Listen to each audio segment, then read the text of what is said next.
భద్రత పరిస్థితిపై గౌరవ ముఖ్యమంత్రి గారు శ్రీ నారా చంద్రబాబు నాయుడు గారు శ్వేతపత్రం సమర్పిస్తారు.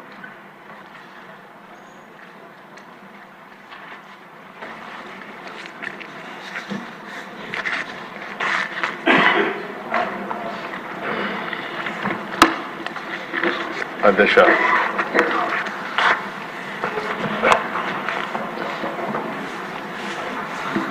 ఈరోజు అతి ముఖ్యమైనటువంటి సబ్జెక్ట్ నాగరిక ప్రపంచంలో లా అండ్ ఆర్డర్కి చాలా ప్రాధాన్యత ఉంది. ప్రజాస్వామ్యంలో ఏ ప్రభుత్వమైనా మొట్టమొదటిగా చేయాల్సిన పని ప్రజల ప్రాణాలకి, ప్రజల ఆస్తులకి, అదే మరిగా ఆడబిడ్డల రక్షణకి భరోసా ఇవ్వాల్సిన బాధ్యత ఉంది. ఒకసారి ఇలాంటి ప్రజాస్వామ్యంలో కూడా, ఇలాంటి నాగరిక ప్రపంచంలో కూడా ఇంత అనాగరికంగా చేయగలుగుతామనేది చాలా బాధాకరం.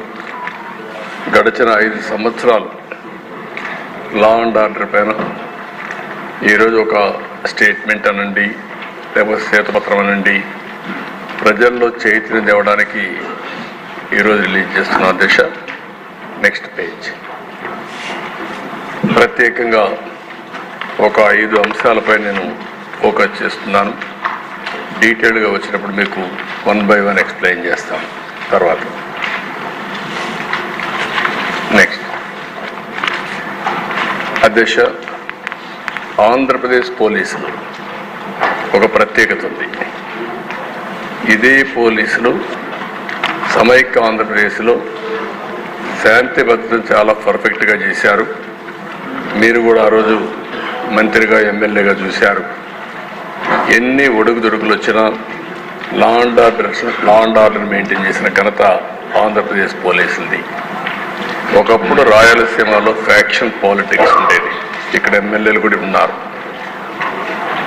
ఫ్యాక్షనిజాన్ని అరికట్టడానికి సమర్థవంతమైన అధికారులు ఉపయోగించాం. ఏ గ్రామాల్లో ఫ్యాక్షన్స్ ఉన్నాయో ఆ గ్రామాలపైన శ్రద్ధ పెట్టాం. ఒకప్పుడు దేశ కొన్ని గ్రామాలకే పరిమితమైన ఫ్యాక్షనిజం, తర్వాత రాజకీయాలు కూడా ఉపయోగించుకొని ఎక్కడికక్కడ నియోజకవర్గాల్లో కూడా ఫ్యాక్షన్ నియోజకవర్గాలుగా తయారు చేసే పరిస్థితికి వచ్చారు. అందుకనే మీరు చూస్తే రాయలసీమలో ఫ్యాక్షనిజం లేకుండా చేయాలని ఒక దృఢ సంకల్పంతో ముందుకు పోయాం. ఈరోజు ఈ హౌస్ ద్వారా రాష్ట్ర ప్రజానికాన్ని గుర్తు చేస్తున్నా, మా ఎమ్మెల్యేని, సీనియర్ నాయకుల్ని 2 అరెస్ట్ చేసిన తర్వాత మిగిలిన వాళ్ళని కూడా అరెస్ట్ చేసి రాయలసీమలో ఈరోజు ఫ్యాక్షనిజం లేకుండా పోయిందంటే దానికి కారణం తెలుగుదేశం పార్టీ అనే విషయం అందరూ. దానివల్ల అధ్యక్ష ఈరోజు ఆ ప్రాంతంలో ఎక్కువ అభివృద్ధి జరిగే అవకాశం వస్తుంది. భవిష్యత్తులో ఇంకా ఎక్కువ అభివృద్ధి జరిగే అవకాశం ఉంటుంది. రెండవ అధ్యక్ష, ఇంకో పక్కన మీరు చూస్తే హైదరాబాద్ అందరికి ఒక ఐడియా ఉంది. 6 నెలలు కర్ఫ్యూ ఉండే నగరం హైదరాబాద్. ఆ రోజు ఒక్కొక్కసారి కర్ఫ్యూ 20 రోజులు, 30 రోజులు నిత్యావసర వస్తువులు కూడా దొరకకుండా కర్ఫ్యూ పెట్టిన పరిస్థితులు ఉన్నాయి. అలాంటి నగరంలో మత ఘర్షణల పైన చాలా క్లియర్గా ఒక నిర్ణయం చేసుకొని ముందుకు పోయాం. ఉక్కు పాదంతో ఒక మంచి సంకల్పంతో ముందుకు పోయాం. అదే మరిగా ఈరోజు మీరు చూస్తే అధ్యక్ష, హైదరాబాద్ అంటే ఓల్డ్ సిటీ నుంచి విజయవాడకు పోవాలన్నా, ఒకప్పుడు బెంగళూరు పోవాలన్నా, బాంబేకి పోవాలన్నా ఓల్డ్ సిటీ టచ్ చేసిపోయే పరిస్థితి. అలాంటప్పుడు ట్రాఫిక్ అంతా కూడా నిలిచిపోయేది. ఈరోజు మీరు చూస్తే హైదరాబాద్ మత సామరస్యానికి ఏమాత్రం కూడా విఘాతం కలగకుండా చేయగలిగాం. దానివల్ల ఒక అంతర్జాతీయ పెట్టుబడులకు కేంద్రంగా తయారయ్యే పరిస్థితి వచ్చింది. గడిచిన అన్ని ప్రభుత్వాలు కూడా లా అండ్ ఆర్డర్ మెయింటైన్ చేశాయి. అంతేకాకుండా ఔటర్ రింగ్ రోడ్ వచ్చిన తర్వాత సిటీకి వచ్చే పని లేకుండా ఔటర్ రింగ్ రోడ్డు వెళ్ళే పరిస్థితికి వచ్చారు. మూడవ దశ వామపక్ష తీవ్రవాదం. ఇక్కడ కూడా గ్రే హౌండ్ లేకపోతే ఇంటెలిజెన్స్ బ్రాంచ్ కానీ, ఎస్ఐవి కానీ ఇలాంటి డెవలప్ చేశాం.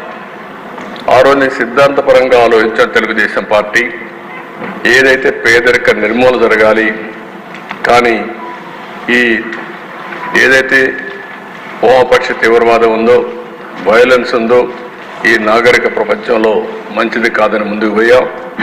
అయితే ఆ రోజు నా మీద దాడి చేసిన ప్రజల కోసరం నేను ఏమాత్రం భయపడకుండా ముందుకు పోయానని కూడా ఈ సందర్భంగా మీకు తెలియజేస్తున్నా. ఆంధ్ర రాష్ట్రంలో చాలా వరకు నియంత్రణ చేయగలిగాం. రౌడీజం అధ్యక్ష ఈరోజు మనం చూస్తున్న రాష్ట్రంలో ఎక్కడ చూసినా రౌడీలు తయారయ్యే పరిస్థితికి వచ్చారు. ఆ రోజు నుంచి మీరు చూస్తే రౌడీ అనేవాడు లేకుండా ఆ పేరు వినపడేదానికి భయపడే పరిస్థితి తీసుకొచ్చాం. పీడీ యాక్ట్ ఉపయోగించాం, రౌడీల పైన ఉక్కుపాదం మోపాం, మొత్తం లా అండ్ ఆర్డర్ మెయింటైన్ చేశాం. అది తర్వాత వచ్చిన ప్రభుత్వాలు కూడా కొనసాగించే పరిస్థితికి వచ్చారు. అది శుభ పరిణామం అని చెప్పి కూడా నేను మీకు తెలియజేస్తున్నాను. నెక్స్ట్ తర్వాత దిశ 14-19 మర్డర్స్ 15% తగ్గాయి, రైటింగ్ 51% తగ్గాయి, కిడ్నాపింగ్ అబ్డక్షన్స్ 16% తగ్గాయి. అదే మరి హర్ట్ అయితే 18,048 నుంచి 16,018 తగ్గాయి, 11% తగ్గింది. అసాల్ట్ 20% తగ్గాయి, రాబరీ దొంగతనాలు 25% తగ్గాయి. దీనివల్ల ప్రభుత్వ చర్యల వల్ల ప్రజల్లో ఒక భద్రత వెలిగింది, ఒక ప్రతి ఒక్కరు కూడా నమ్మకం వచ్చింది, మేము సేఫ్గా ఉంటామనే పరిస్థితి వచ్చింది. ఆ విధంగా లా అండ్ ఆర్డర్ మెయింటైన్ చేశాం. నెక్స్ట్ ఇక్కడ దిశ చేయగలిగామంటే సాంకేతిక సదుపాయాలు బాగా ఉపయోగించుకున్నాం. ఇప్పుడు డీజీపీ ఆఫీస్ ఉంది, ఒక మోడర్న్ ఆఫీస్, ఆ రోజు తెలుగుదేశం ప్రభుత్వంలో కట్టింది. ఇంకో పక్క సీసీటీవీ కెమెరాలు, కొన్ని వేల కెమెరాలు అన్ని జంక్షన్లో పెట్టాం. 14,770 కెమెరాలు పెట్టి నేరాలు జరగక మునిపే ఒకవేళ నేరం జరిగినా పట్టుకునే వ్యవస్థకు శ్రీకారం చుట్టాం. బాడీ ఓర్న్ కెమెరాస్, పోలీసుల బాధ్యతగా ఉండాలని బాడీ ఓర్న్ కెమెరా పెట్టి బయట పోయినప్పుడు అవతల వాళ్ళతో మాట్లాడినప్పుడు వీళ్ళు మాట్లాడే విషయాలు వాళ్ళు మాట్లాడే విషయాలు రికార్డ్ అయ్యి అవి నేరుగా కంట్రోల్ రూమ్కి వచ్చేటివి. అంటే ఎవ్వరు కూడా పౌరుషంగా మాట్లాడము, థర్డ్ డిగ్రీ ఈ ప్లింతీ లాంగ్వేజ్ మాట్లాడము, అటు ప్రజలు కానీ రౌడీలు కానీ పోలీసులు కానీ సక్రమంగా పనిచేయడానికి పెట్టాం. ఇంకో పక్క లాక్డ్ హౌస్ మానిటరింగ్ సిస్టమ్, ఎవరన్నా ఇంట్లో నుంచి బయట పోతే ఆ సిస్టమ్ పంపించి పెట్టి ఎవరన్నా ఇంటికి దొంగలు వస్తే పోలీసులకు ఇమ్మీడియట్గా ఇన్ఫర్మేషన్ పోయే పరిస్థితికి వచ్చింది. వాళ్ళు ఇల్లు వదిలిపెట్టే పోయే లోపలనే పోలీసులు వచ్చి యాక్షన్ తీసుకునే పరిస్థితికి వచ్చాం. Mobile command and control centres పెట్టాం. ఎక్కడన్నా పెద్ద పెద్ద మీటింగ్లు జరిగితే దాన్ని మానిటరింగ్ చేయడం కోసం ఇవి కూడా కంట్రోల్ సెంటర్స్ పెట్టాం. Automated finger print identification system తీసుకొచ్చాం. దీనివల్ల కూడా ఇలాంటివన్నీ పెట్టి ఎవరైనా దొంగతనం చేయాలన్నా, ఎవరైనా నేరాలు చేయాలన్నా, ఏ మాత్రం చేయాలన్నా ముందుగానే పట్టుకునే పటిష్టమైన సిస్టమ్ తీసుకొచ్చి ఈ టెక్నాలజీ కూడా పెద్ద ఎత్తున వినియోగించాం. నెక్స్ట్ దిశ 19-24 అందరూ ఇక్కడ ఉండే వాళ్ళకి అందరికి కూడా మనం అందరం గుర్తుపెట్టుకోవాల్సింది అది ఒక చీకటి పాలన. ఎమర్జెన్సీలో కూడా ఏ కొద్ది మందో సఫర్ అయి ఉంటారేమో కానీ మానసికంగా శారీరకంగా మనో బాధలను గురించి చాలా ఇదయ్యారు. ఇది మనం చూస్తే స్టేట్ టెర్రరిజం, ప్రజాస్వామ్య పునాదులపై దాడులు, కొందరు పోలీసు అధికారులు అడ్డం పెట్టుకుని ప్రజాస్వామ్యానికి పునాదులైనటువంటి శాసనసభ, కార్యనిర్వాహక సభ, న్యాయ మీడియా విభాగాలపై దాడి చేశారు. ఇదే హౌస్లో నేనున్నాను. వాళ్ళు చేసినటువంటి దౌర్జన్యాలు కానీ గౌరవ సభ్యులపైన దాడులు కానీ కడాన అధ్యక్ష ఎన్ని విధాల మాట్లాడాలనో మానసికంగా వేధిస్తే ఇదే హౌస్ నుంచి నేను బయట వెళ్ళాను. ఆ రోజే నేను చెప్పాను, మళ్ళీ హౌస్ని గౌరవ సభ చేసిన తర్వాతనే అడుగు పెడతానన్నా. ప్రజలు సాధించారు. మళ్ళీ ఒక విక్టోరియస్ హిస్టారికల్ విక్టరీతో ఈ హౌస్కి వచ్చాం. అధ్యక్ష, ఆ రోజు నేను చూశాను, కౌన్సిల్లో బిల్లు వెళ్ళింది, రాజధాని 3 రాజధానుల బిల్లు వెళ్ళింది. కౌన్సిల్లో బిల్లు వెళితే ఎంత దుర్మార్గంగా ప్రవర్తించారంటే, కౌన్సిల్ చైర్మన్ పనిచేయకుండా చేసి గొడవలు చేస్తూ ఉంటే నేను విజిటర్స్ గ్యాలరీలో కూర్చొని ధైర్యాన్ని ఇవ్వడానికి అక్కడ సభ్యులకు వెళ్ళే పరిస్థితి తీసుకొచ్చారు. అంటే ప్రజాస్వామ్యం ఎంత అపహాస్యమైందో దాన్ని బట్టి మనకు అర్థమవుతుంది. ఇంకో పక్క దిశ, ప్రభుత్వ కక్ష సాధింపు చర్యలకు ఆయుధంగా పోలీసులు మారిపోయారు. వైసీపీ నేతలతో కుమ్ముక్కై పోలీసులు నిబంధనల్ని ఎక్కడికక్కడ ఉల్లంఘించి యథేచ్ఛగా ముందుకు పోయే పరిస్థితికి వచ్చారు. ఎంత దుర్మార్గం అంటే, ఎవరైనా వీళ్ళు చెప్పినట్టు వినకపోతే పోస్టింగ్స్ ఉండవు. ఇంకా ఎవరైనా సరే విభేదిస్తే వాళ్ళకు విఆర్ పెడతారు. విఆర్ అనే కొందికి జీతాలు రావు. 3 నెలలు, 6 నెలలు, సంవత్సరం, 5 ఏళ్ళు విఆర్లో ఉన్న అధికారులు ఉన్నారు. అంటే 5 ఏళ్ళు జీతాలు రావు ఇంకోళ్ళకు. ఇలాంటి వేధింపులు చేసి ఏ విధంగా నయానా భయానా అన్ని ప్రయోగాలు చేసి పోలీసు వ్యవస్థని పూర్తిగా విధ్వంసం చేసే పరిస్థితికి వచ్చారు. నెక్స్ట్ అధ్యక్ష, రాజకీయ పార్టీలు, ప్రజాస్వామ్యానికి పునాది రాజకీయ పార్టీలు, ఆ రాజకీయ పార్టీ నాయకులు.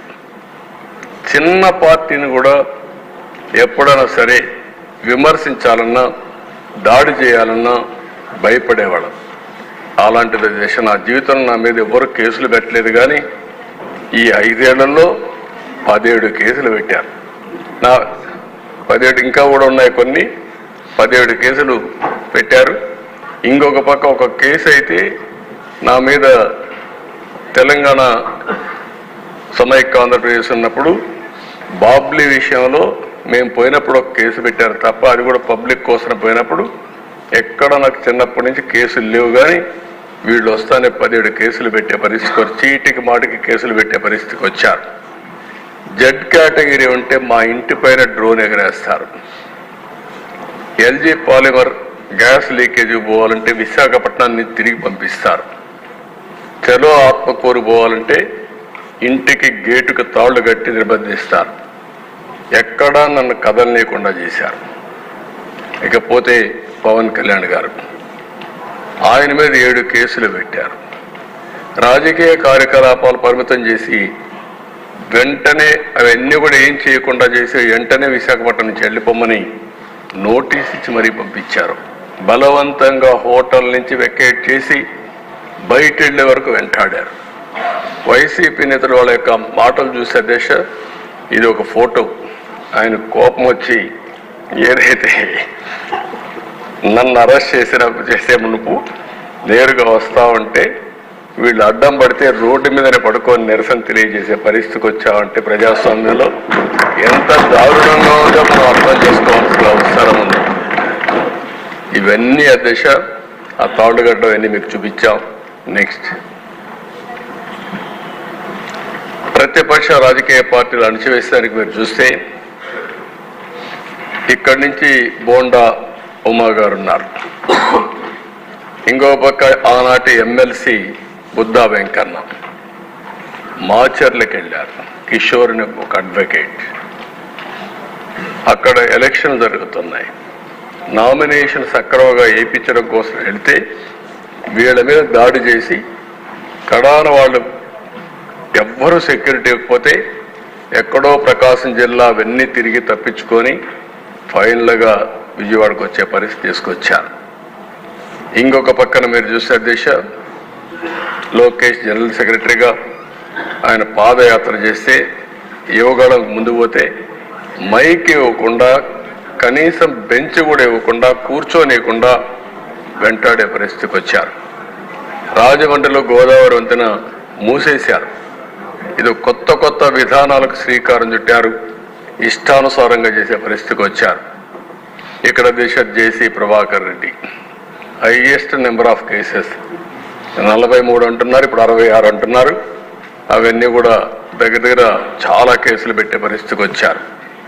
పల్లా శ్రీనివాసరావు ఆస్తిని మీరు చూస్తే నిర్మాణంలో ఉన్న భవనాన్ని జీవీఎంసీ కూల్చేసే పరిస్థితికి వచ్చారు.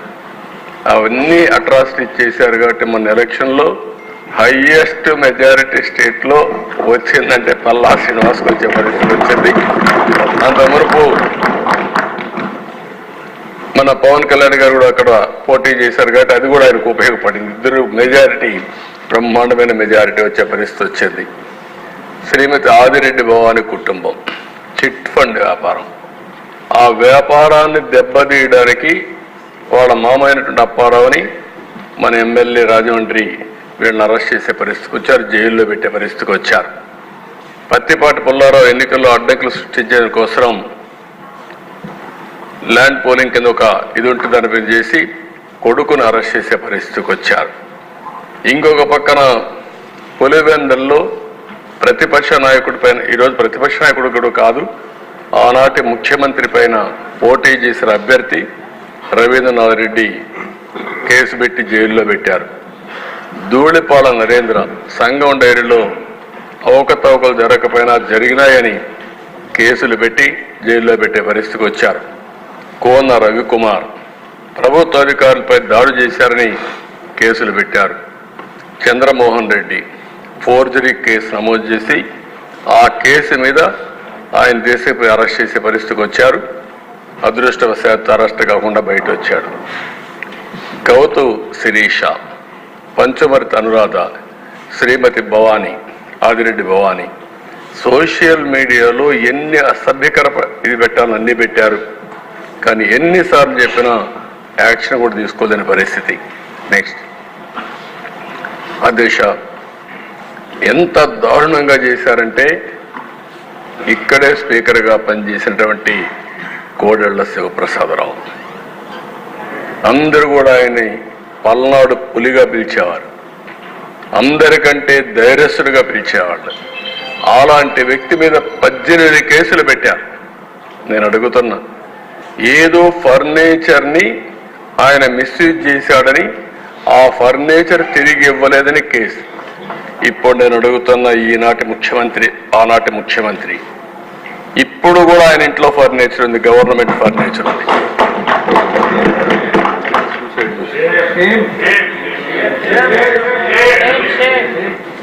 అంటే కనీస సాంప్రదాయం వెంటాడి కేసులు పెట్టి కడాన నేను ఇంక బ్రతకలేని ఈ అవమానంతో ఆత్మహత్య చేసుకున్నాడు కోడెళ్ల శివప్రసాదరావు. ఇది ఈ నాగరిక ప్రపంచం. నేను చాలాసార్లు ఇక్కడ మంత్రులుగా ఉన్నాం, నేను కూడా ఎప్పటి నుంచో చూశాను. ఫర్నిచర్ అనేది చాలా చిన్న విషయం. ఒకవేళ ఏదైనా ఫర్నిచర్ ఉంటే సెటిల్ చేస్తారు, నామినల్ ఎక్స్పెండిచర్ వేసి వాళ్ళు కావాలంటే తీసుకుంటారు, లేకపోతే మనం గవర్నమెంట్ బ్యాక్ తెచ్చుకుంటుంది. అలాంటివి చేశారు. వంగలపూడి అనిత అధ్యక్ష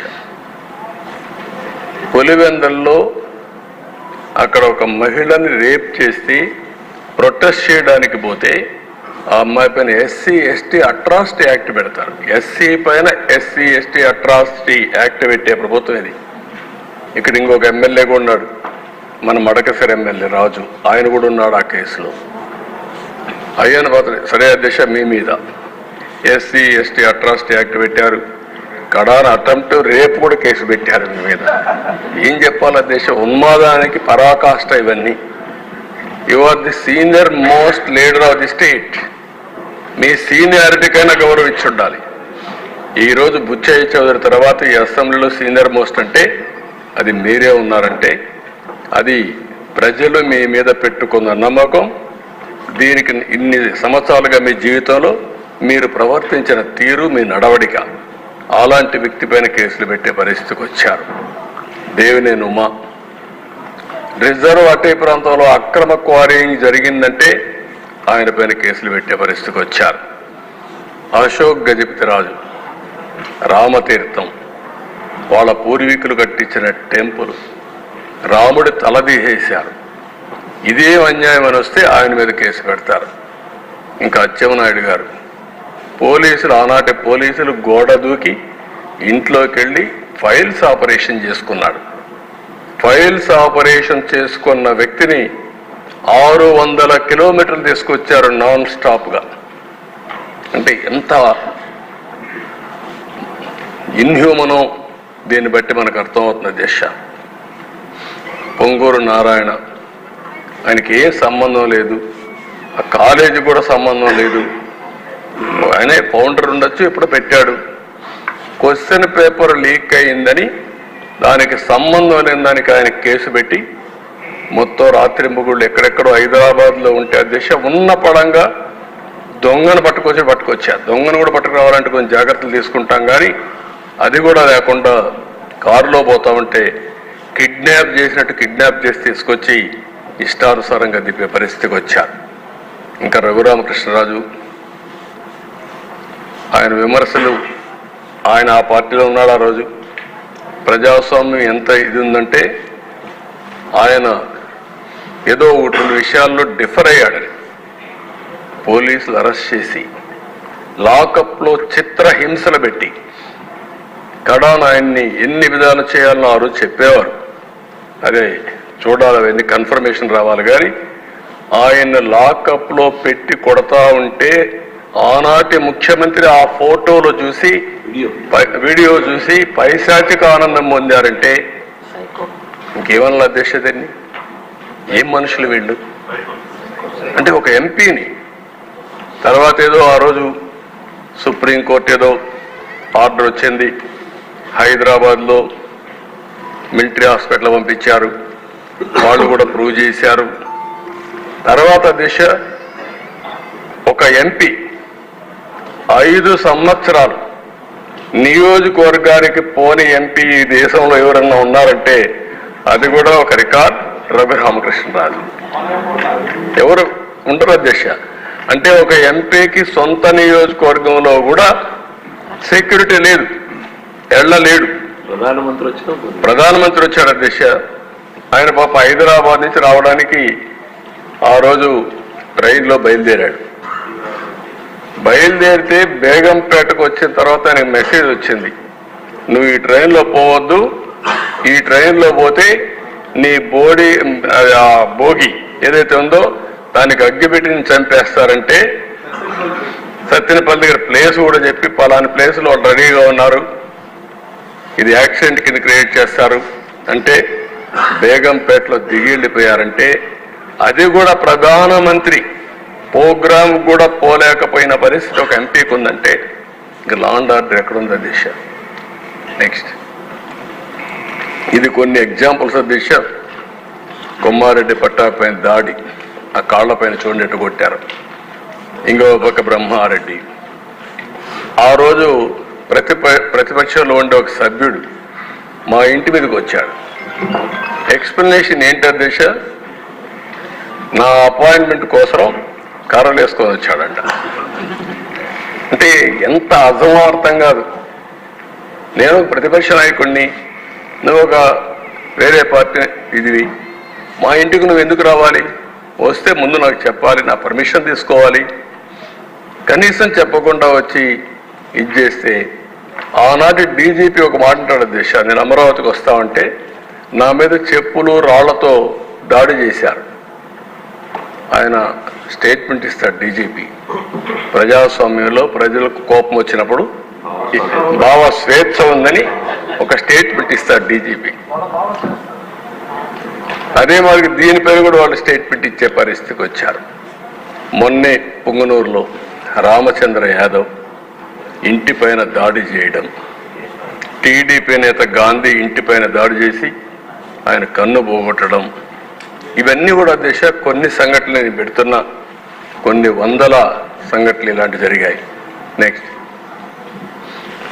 ఇక్కడ దిశ పార్టీ ఆఫీసుల పైన, ఒకటి Telugu Desam party national office, Gannavaram party Telugu Desam party, టెక్కల్లో జనసేన కార్యాలయం, ఆఫీసుల పైన దాడి చేసే సంస్కృతి ఎందుకు అధ్యక్ష తెలుగుదేశం పార్టీని పైన చేశారు?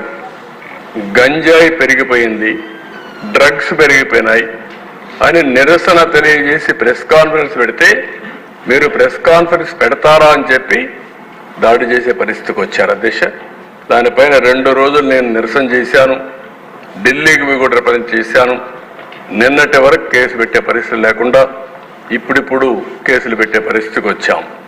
నెక్స్ట్ అధ్యక్ష 1-2 కాకుండా మీరు చూస్తే తోట చంద్రయ్య చాలా దారుణంగా ఇంటి ముందర నడి రోడ్డులు ఎంత పైశాచికంగా మాట్లాడారంటే జై జగన్ అని చెప్పు వదిలిపెడతాం మా పార్టీలో చేరమంటే అప్పుడు కూడా జై తెలుగుదేశం జై చంద్రబాబు అని చెప్పి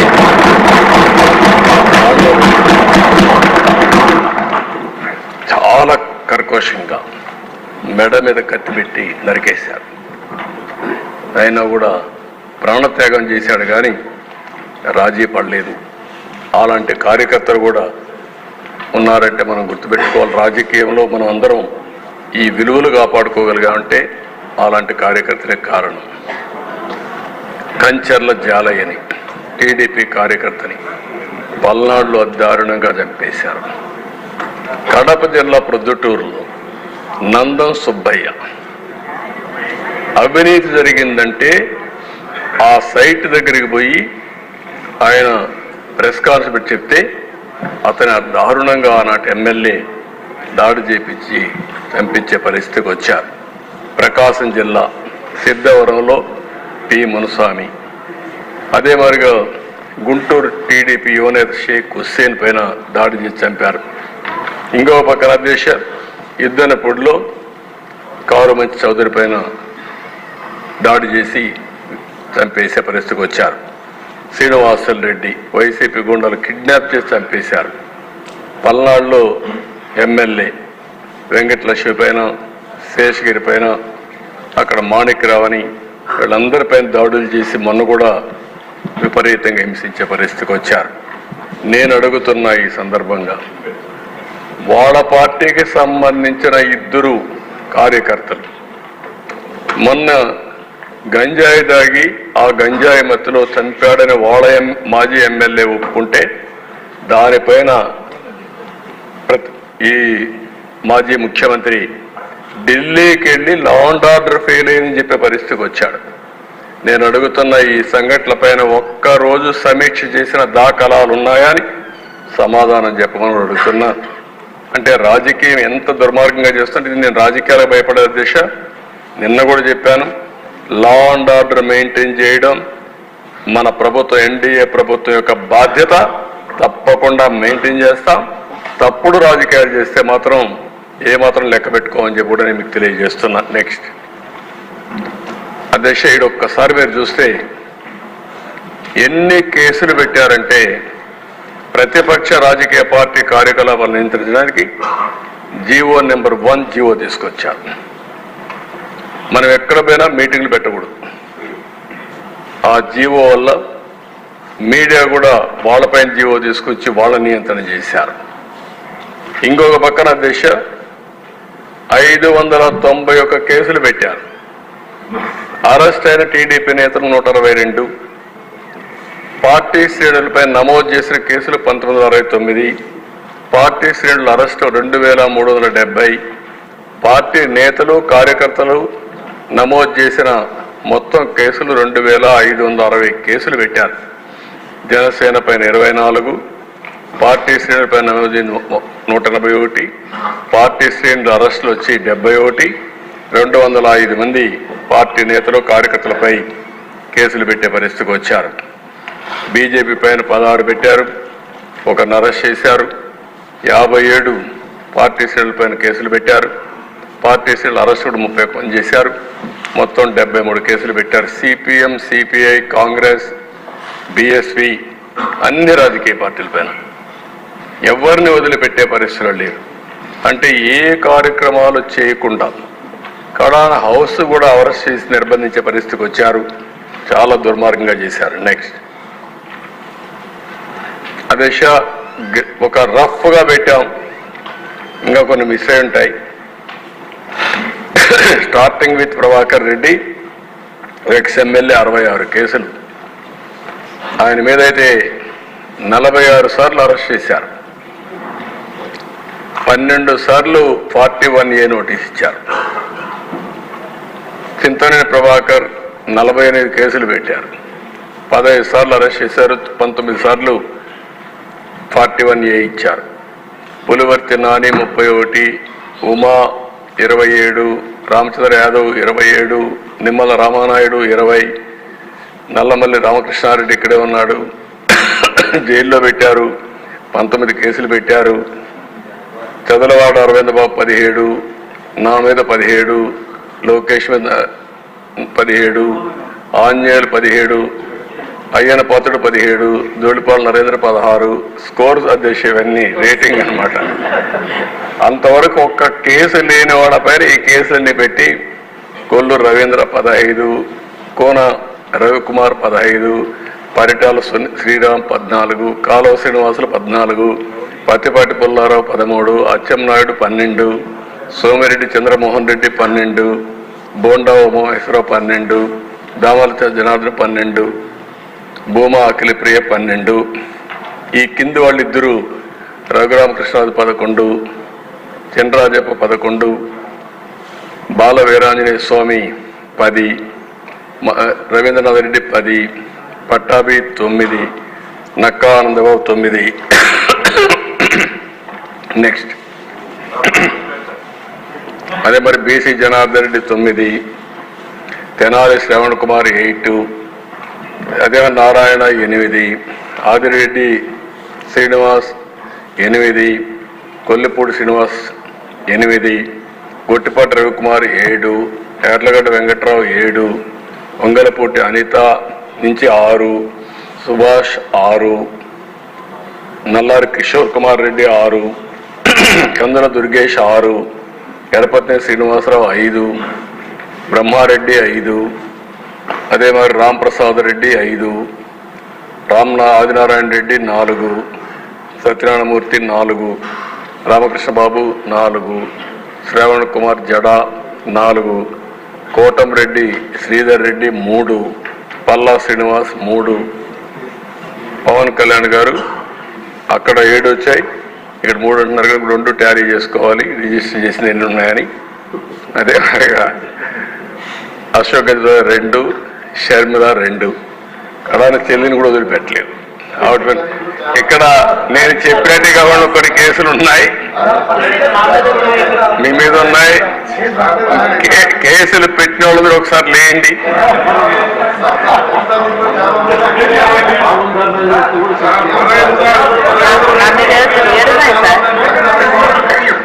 చూసారా దేశ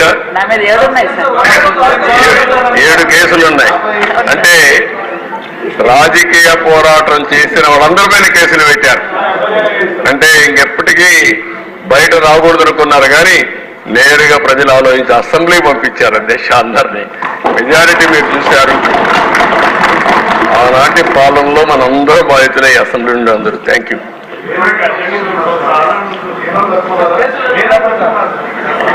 నెక్స్ట్ మీ ఇంట్లో నారాయణ గారు చెప్పినట్టు ఇది నేను చెప్పింది వాళ్ళ పేర్లే ఎక్కువ టైం అవుతుంది చెప్పలేకపోయాను, కానీ ఇంట్లో ఉంటే మన పెళ్ళిళ్ళు పిలిచేవాళ్ళం కుటుంబ సమేతంగా. ఇప్పుడు కుటుంబ పరివారం అందరిపైన కేసులు పెట్టారు. సపరివారం అందరి మీద ఒకరిద్దరు కాకుండా అందరిపైన కేసులు. అంటే ఏ విధంగా హెరాస్ చేశారు. ఈ రాష్ట్రంలో ఎవ్వరు వ్యాపారాలు చేయడానికి వీలు లేదు, ఎవరు బయట రావడానికి వీలు లేదు, ఎవరు మాట్లాడడానికి వీలు లేదు. ఒకవేళ మీరు ఆస్తులుంటే ఆస్తుల్లో కూడా వాటా ఇమ్మంటే ఇవ్వాల్సిందే. ఇలాంటి భయంకరమైన పరిస్థితులు. నారాయణ గారు అయితే కూతుర్లు పెట్టారు, వాళ్ళ మిస్సెస్ పేరు పెట్టారు, అందరినీ వదిలిపెట్టలేదు. లేని వాళ్ళు చాలా మంది తక్కువ ఉన్నారు. ఇక్కడ 20 కేసులు ఉన్నాయి. అల్లుణ్ణి, కూతుర్ని, భార్యని అందరినీ సిబిసిఐడి తీసుకొచ్చి ఎక్కడికక్కడ ఎంక్వైరీ మీద ఎంక్వైరీ ఎన్ని చేయాలని చేసే పరిస్థితికి వచ్చారు. ఇప్పుడే ఒక చంద్రమోహన్ రెడ్డి గారు చెప్తున్నారు, కేసులు లేని వాళ్ళు పుణ్యాత్ములు, వాళ్ళకు బోనస్ అది ఎవరున్నారు పైకి లేవు ఒకసారి చూపించడానికి. కేసులు లేని వాళ్ళు అదృష్టవంతుల వాళ్ళు. చూసారా దేశ కేసులు లేని వాళ్ళు వీళ్ళు మాత్రం మెజారిటీ బాధితులు. Okay, thank you.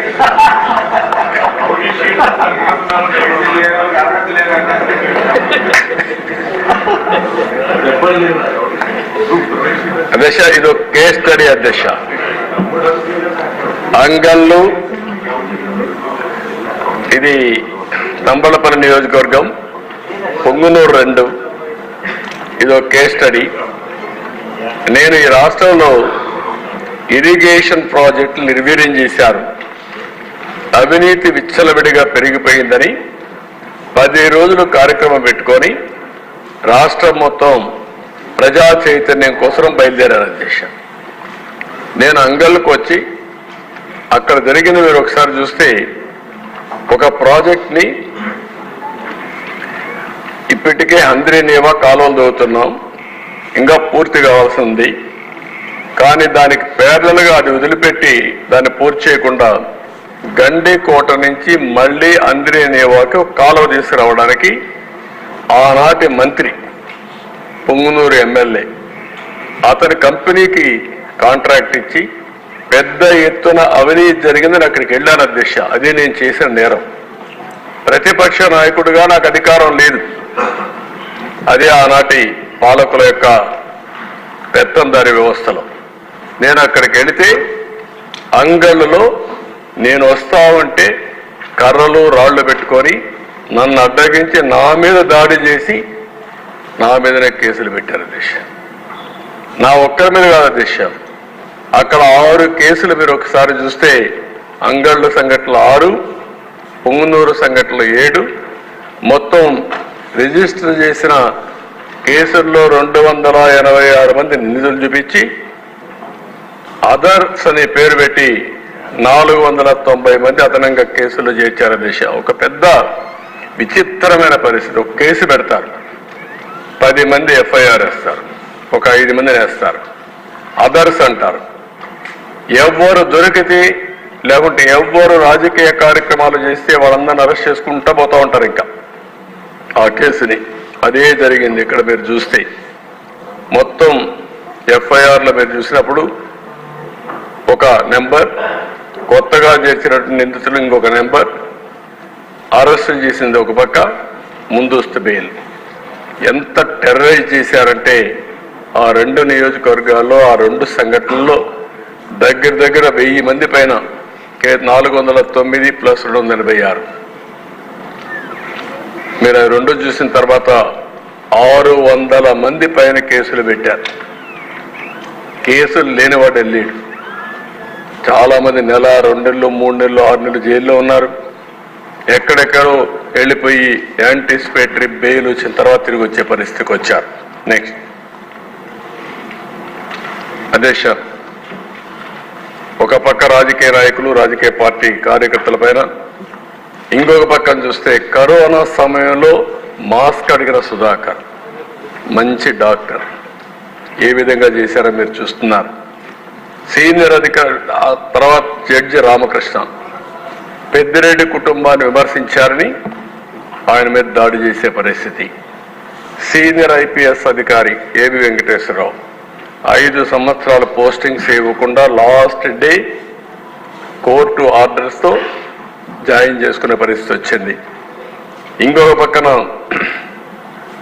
వేతన బకాయిలపై ప్రభుత్వాన్ని అడిగిన నేరానికి ఒక కానిస్టేబుల్ తన్నీరు వెంకటేశ్వర అరెస్ట్ చేసే పరిస్థితికి వచ్చారు. అదే మాదిరిగా ఏఆర్పిసి ప్రకాష్ మౌన దీక్షలో కూర్చున్నారు, మాకు డబ్బులు నిధులు రావడం లేదు, జీతాలు రావడం అని. అతన్ని సస్పెండ్ చేసే పరిస్థితికి వచ్చారు. డిసిసిబి అసిస్టెంట్ మేనేజర్ మాధవి సీఎంను ప్రశ్నించిందనే అజంతో ఆ అమ్మాయిని సస్పెండ్ చేసే పరిస్థితికి వచ్చారు. సిపిఎస్కి వ్యతిరేకంగా చేపట్టిన ఆందోళనలో దిశ 4000 మంది పైన కేసులు పెట్టారు. నేను వాళ్ళకందరికీ హామీ ఇస్తున్నా, తప్పకుండా సమీక్ష చేస్తాం. ఆ కేసులు తీసేస్తాం. చదువు చెప్పే టీచర్ల పైన కేసులు పెట్టడం, ఇది భయంకరమైన వాతావరణం. ఆ రోజు ప్రభుత్వాన్ని మీరు ఒకసారి చూస్తే అధ్యక్ష, టీచర్లు బ్రాందీ షాపుల దగ్గర కరోనా సమయంలో కాపలా పెట్టే పరిస్థితికి వచ్చారు. ఇవి టాయిలెట్లు కడిగేదానికి సూపర్వైజ్ చేయించడం, ఫోటోలు తీయించడం, ఇవన్నీ చేసే పరిస్థితికి వచ్చారు. నెక్స్ట్ అధ్యక్ష, న్యాయ వ్యవస్థ నేను ఎక్కువ మాట్లాడడం లేదు. ప్రభుత్వ అప్రజాస్వామ్య విధానాలపైన న్యాయమూర్తులు కూడా వాళ్ళ డ్యూటీ వాళ్ళు చేస్తే వాళ్ళపై కూడా అసభ్యకరమైన పోస్టింగ్స్ పెట్టారు. వాళ్ళపైన పెడితే పోలీసులు యాక్షన్ తీసుకోవడంలో ఏమాత్రం కూడా యాక్ట్ చేయకుండా వెళ్ళిపోయే పరిస్థితికి వచ్చారు. కడాన కేసు తీసుకొని సిబిఐ ఎంక్వైరీ ఆర్డర్ చేసే పరిస్థితికి వచ్చారు. ఇంకా కూడా అది కూడా కొలిక్కి వచ్చిన పరిస్థితి లేదు. దానికంటే ఎక్కువ నేను ఈ విషయంలో చెప్పను. ఆనాటి ప్రభుత్వ పాలన కడాన న్యాయ వ్యవస్థను కూడా వదిలిపెట్టే పరిస్థితి లేదు. నెక్స్ట్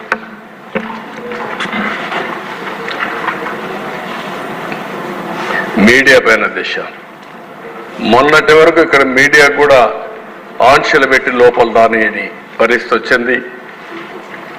మీడియా మేనేజ్మెంట్ పైన సిఐడి కేసులు పెట్టడం నాకు బాగా జ్ఞాపకం. అధ్యక్ష, రామోజీరావు గారు పద్మవిభూషణ్, ఆయన ఆరోగ్యం కూడా బాగాలేదు లాస్ట్ డేస్లో. ఆయన మీద కేసులు పెట్టి హెలికాప్టర్లో ఆయన లిఫ్ట్ చేయాలని ప్రయత్నం చేస్తే మీరు ఏం చేసినా పర్వాలేదు, నా ధర్మాన్ని నేను చేస్తానని చెప్పి ముందుకు పోయినటువంటి వ్యక్తి రామోజీరావు గారు అని చెప్పి కూడా నేను మీకు తెలియజేస్తున్నా. జీవితాంతం పోరాడాడు. అనేక సందర్భాల్లో ప్రభుత్వాల పైన విమర్శించాడు. ఆయన చేయాల్సిన బాధ్యత చేశాడు. ఏ ప్రభుత్వం నా చేశాడు, నా మీద కూడా విమర్శించాడు ఎన్నోసార్లు. నేను ఎప్పుడు కూడా ఒక దాడి చేయడము, లొంగ తీసుకోవాలని ప్రయత్నం చేయడాన్ని ఎప్పుడూ ఆలోచన అధ్యక్ష.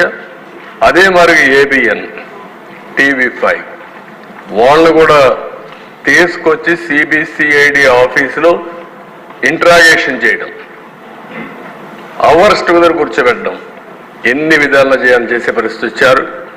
ట్రాయ్ మరియు హైకోర్టు నుంచి ఆదేశాలు ఇచ్చినప్పటికీ ఎంఎస్ఓలకు ఆదేశాలు ఇచ్చి ఫైబర్ గ్రిడ్లో ఎక్కడ వేయనీయకుండా చేసే పరిస్థితికి వచ్చారు. కవరేజ్ చేయకుండా పరిస్థితికి వచ్చారు. ఇక్కడ కొల్లు అంకబాబు అధ్యక్ష 73 సంవత్సరాలు. ఒక న్యూస్ వస్తే ఆ న్యూస్ని అతను ఫార్వర్డ్ చేశాడు. ఆ నేరానికి అతన్ని ఎత్తిపోయి అరెస్ట్ చేశారు. అరెస్ట్ చేస్తే రాత్రి నేను అడ్వకేట్లు పెట్టి మళ్ళా అతన్ని అరెస్ట్ చేయకుండా కాపాడుకున్నాం.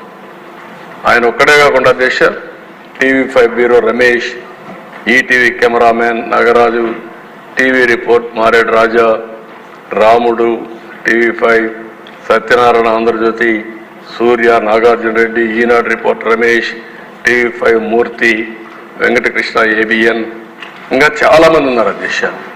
కడాన అధ్యక్ష ఫస్ట్ టైం చరిత్రలో వీళ్ళు లొంగ చేయాలనుకుంటే చేయలేకపోతే వాళ్ళ ఆస్తుల మీద దాడి చేశారు. ఇది భయంకరమైనటువంటి విషయాలు. ఇలాంటివన్నీ కూడా చేశారు. అవన్నీ ఫలితమే మొన్న ఎలక్షన్ చెప్పి నేను మీకు తెలియజేస్తాను. నెక్స్ట్ అధ్యక్ష, ఇంకా చాలా మంది పైన కడాన ఇవన్నీ కూడా మీరు ఒకసారి చూస్తే, ఒక రంగనాయకమ్మ వైజాగ్లో గ్యాస్ లీక్ అయిందని ఇది కండెమ్ చేస్తూ ఒక వార్త పెడితే ఆవిడ మీద కేసులు పెట్టి తర్వాత 41 నోటీస్ ఇమ్మని కోర్టు చెప్తే ఇచ్చి ఆవిడ ఆస్తుల మీద పడ్డారు. కడాన ఇక్కడ బతకలేక తెలంగాణకు వెళ్ళిపోయి ఆవిడ పొట్ట గడుపుకునే పరిస్థితికి వచ్చింది. ఈ ప్రభుత్వం వచ్చిన తర్వాత అలాంటి బాధితురాలు మళ్ళా ఇక్కడికి వచ్చి ఆవిడ ఏవైతే ఎన్నో సంవత్సరాలుగా నడుపుతున్నట్టు ఆవిడ హోటల్ని ఆవిడకే ఇప్పించిన పార్టీ ఈ యొక్క ఎన్డీఏ ప్రభుత్వం. నేను ఒకటే ఈ సందర్భం కోరుతున్నా, చాలా మంది బాధితులు ఉన్నారు. ఆరుద్ర కూతురి ఆరోగ్యం బాగాలేదంటే డబ్బులు ఇవ్వకుండా ఇబ్బంది పెడతామంటే ఆవిడ ఆస్తి అమ్ముకుని కూతురికి వైద్యం చేయించాలనుకుంటే అది కూడా ఆనాటి మంత్రి ఎక్కడైతే తుని అతను మొత్తం ఆయన డ్రైవర్ వాళ్ళు కొట్టేసే పరిస్థితికి వస్తే ముఖ్యమంత్రి ఇంటికి వచ్చి చెప్పుకోవడానికి వస్తే రానియకుండా చేసి ఆ అమ్మాయిని వేధించడం మొదలుపెట్టారు. కడాన అమ్మాయి వారణాసికి వెళ్ళిపోయి అక్కడే కాపురం ఉండి ఈ ప్రభుత్వం పోయిన వెంటనే వచ్చింది. వస్తానే ఆర్థిక సహాయం చేసి ఆరుద్దురిని ఆదుకున్న ప్రభుత్వం ఈ ఎన్డీఏ ప్రభుత్వం అని చెప్పడానికి తెలియజేస్తున్నాం. ఇలాంటి సంఘటనలు చాలా జరిగాయి అధ్యక్ష. సోషల్ మీడియా కార్యకర్తలపై 2950 సైబర్ నేర షీట్లు తెచ్చారు. అందరిపైన ఎక్కడికక్కడ మీరు చూస్తే కేసులు పెట్టడం, అదే మాదిరిగా రౌడీ షీట్లు పెట్టడం, వీళ్లపైన సైబర్ నేర షీట్ కూడా పెట్టారు. నెక్స్ట్ ఇంకా అధ్యక్ష చాలా మంది ఎస్సీ ఎస్టీల పైన దాడులు చేయడం. చీరాలలో కిరణ్ అనే యువకుడు మాస్క్ పెట్టుకోలేదని పోలీసులు కొట్టి చంపేస్తారు. రాజమండ్రిలో ఎవరైతే వరప్రసాద్ దళితుడు, ఆయన అడిగింది ఏంటి, ఇసుక దొంగతనంగా తీసుకుపోతున్నారు అంటే పోలీస్ స్టేషన్ పట్టకపోయి ఆయన్ని శిరోమండనం చేసే పరిస్థితికి వచ్చారు. అదే మరిగా దిశ గురిజాల్లో విక్రమ్ దోమతోటి హైదరాబాద్ నుంచి రప్పించి చంపేసే పరిస్థితికి వచ్చారు. మూట నవీన్ ఒక ఎస్సీని దారుణంగా కొట్టి మూత్రం ముఖం మీద పోసే పరిస్థితికి వచ్చారు. నాసిరకం మద్యం బ్రాండ్లు అమ్ముతున్నారని ఓం ప్రకాష్ పుంగనూరు నుంచి నిరసన తెలియజేస్తే అతన్ని చంపేసి ఆత్మహత్యగా చిత్రీకరించే పరిస్థితికి వచ్చారు. ఇంకో పక్క అనంతపూర్ ఒక దళిత మహిళ స్నేహలత, పల్నాడు జిల్లా శ్రీమతి రమావత్ మంత్రిబాయి, ఆ అమ్మాయినైతే ట్రాక్టర్ వేసి తొక్కిచ్చేసే పరిస్థితికి వచ్చారు. నాగమ్మ పులివెందల్లో అత్యాచారం చేసి హత్య చేస్తే ప్రొటెస్ట్ చేయడానికి పోతే వాళ్ళ మీద ఎస్సీ ఎస్టీ అట్రాసిటీ యాక్ట్ పెట్టి వేధించే పరిస్థితికి వచ్చారు. ఈ విధంగా దిశ కడాన దిశ ఒక ఎమ్మెల్సీ వైఎస్ఆర్ కాంగ్రెస్ పార్టీ డ్రైవర్ని చంపి డోర్ డెలివరీ పంపించి అంత్యక్రియలు చేసుకోమనే పరిస్థితికి వచ్చాడంటే లా అండ్ ఆర్డర్ ఎక్కడుందని అడుగుతున్నాను. అతను జైలుకు పోయి తిరిగి వస్తే ఊరేగింపుగా తీసుకుపోయారు. అంటే వీళ్ళు లా అండ్ ఆర్డర్ గురించి మాట్లాడతారు. కొడుమూర దిశ మొన్నే మనం చూసాం. ఎమ్మెల్యే సుధాకర్ మైనర్ బాలిక పైన పదే లైంగిక వేధింపులు చేస్తే మొన్నే కోర్టు అతను రిమాండ్ ఇచ్చారు. నెక్స్ట్ అధ్యక్ష ఇంకా చాలా కేసులు, ఇవన్నీ కూడా అమర్నాథ్ రెడ్డి 14 ఏళ్ల అబ్బాయి అక్కను వేధిస్తున్నారని అమర్నాథ్ గౌడ్ అక్కను వేధిస్తున్నారని పాపం అతను గట్టిగా ఇంటికి వచ్చి కంప్లైంట్ చేశాడనే కోపంతో పెట్రోల్ పోసి నడి రోడ్డు మీద తగలబెడితే పట్టించుకోని ప్రభుత్వం ఆనాటి ప్రభుత్వం. విజయనగరం కృష్ణా మాస్టర్ కానీ, తోట చంద్రయ్య, కంచర్ల జల్లయ్య, నందం సుబ్బయ్య, ప్రకాశం జిల్లాకు సంబంధించినటువంటి పద్మ, లేకపోతే శ్రీనివాస్, అనంతపురంలో గొల్లా గోపాల్ యాదవ్, ఈ విధంగా దేశ మొత్తం 300 మంది బీసీల మీద ఆనాటి ప్రభుత్వం హత్యలు చేసే పరిస్థితికి వచ్చారు, చంపేసే పరిస్థితికి వచ్చారు. బడుగు బలహీన వర్గాలకి రక్షణ లేని పరిస్థితి. నెక్స్ట్ అదే మరిగా దేశ మహిళల పైన చాలా హీనస్ క్రైమ్. మీరు పైన చూస్తే కోనసీమ జిల్లాలో 12 ఏళ్ల బాలికపై 5 వ్యక్తులు సామూహిక మానభంగం చేశారు. శ్రీకాకుళం జిల్లాలో 8 ఏళ్ల బాలికపై దారుణంగా అత్యాచారం జరిగింది. విశాఖపట్నంలో భీముల్లో 35 ఏళ్ల మహిళ దారుణంగా అత్యాచారం చేసి చంపేశారు. విజయవాడలో 25 ఏళ్ల ఇతనితోని ఆమె బిడ్డని యాసిడ్ పోసి ఇచ్చేశారు. అల్లూరి సీతారామరాజు జిల్లా జీకే వీధిలో 5వ తరగతి చదువుకున్న అమ్మాయి 11 ఏళ్ల బాలికపై అత్యాచారం చేసి హత్య చేశారు. విజయవాడలో 22 ఏళ్ల యువతి 11 కత్తిపోట్లు గురై చంపేసే పరిస్థితికి వచ్చారు. ఆనాటి ముఖ్యమంత్రి దిశ ఇంటి పక్కన కృష్ణా నదిలో ఎవరైతే కాబోయే భర్త ఇద్దరు కలిసి అక్కడ వెళ్ళి కాసేపు టైం స్పెండ్ చేద్దాం అనుకుని వస్తే కాబోయే భర్త ముందరనే ఆ అమ్మాయిని గ్యాంగ్ రేప్ చేశారు. కనీసం ముఖ్యమంత్రి నిరసన తెలియజేలా ఖండించడం. ఎంత దారుణమో మనం గుర్తుపెట్టుకోవాల్సిన అవసరం ఉంది. గుంటూరులో ఒక మహిళ భర్త కళ్ళ ముందరిని అతన్ని పట్టి కట్టేసి నలుగురు సామూహిక మానభంగం చేశారు. అంటే కనీసం ఒక్కసారి సమీక్ష చేసి యాక్షన్ తీసుకోలేని ప్రభుత్వం అది. అదే మాదిరిగా దిశ చట్టం లేని చట్టాన్ని ఉన్నట్టు నమ్మించే ప్రయత్నం చేశారు. ఏదైనా చట్టాలు చేసేది ఎప్పుడు కూడా మనం ఈ హౌస్లో చట్టం చేసిన తర్వాత దానికి గవర్నర్ కన్సెంట్ ఇచ్చిన తర్వాతనే అది అమల్లోకి వస్తుంది. అట్లా కాకపోతే మనం చట్టం చేసి పంపిస్తేనే అది కాదు. ఈరోజు దిశ చట్టం ఉంది, గవర్నమెంట్ ఆఫ్ ఇండియా ఉంది. అలాంటి చట్టాలు ఉన్నప్పుడు కన్కరెంట్ సబ్జెక్ట్లో ఉంటే గవర్నమెంట్ ఆఫ్ ఇండియా కూడా యాక్సెప్ట్ చేస్తేనే అది చట్టం అవుతుంది. ప్రెసిడెంట్ ఆఫ్ ఇండియా యాక్సెప్ట్ చేయాలి. అది ప్రెసిడెంట్ ఆఫ్ ఇండియా తిరిగి పంపించిన చట్టం. నిర్భయ చట్టం ఉంది, మీరు చేశారు, దీంట్లో చాలా లొసుగులు ఉన్నాయి, తిరిగి పంపిస్తే ఆ చట్టం పేరుతో పోలీస్ స్టేషన్, ఆ చట్టం పేరుతో యాప్, ఆ చట్టం పేరుతో యాప్ పెట్టి 1 కోటి డౌన్లోడ్ చేయాలని లక్ష్యంగా పెట్టి ఫోర్స్ చేసి చేపించారు. ఇదే మగవాళ్ళతో చేయించారు. ఇదే హౌస్లో 24 అవర్స్లో ఎవరైనా సరే ఆడబిడ్డల పైన అత్యాచారం చేస్తే వాళ్లకు ఉరిశిక్ష వేస్తా అన్న ముఖ్యమంత్రి ఈ సీట్లో కూర్చొని నేను అడుగుతున్న 5 ఏళ్లయింది. ఈరోజు మాజీ ముఖ్యమంత్రి అయ్యారు.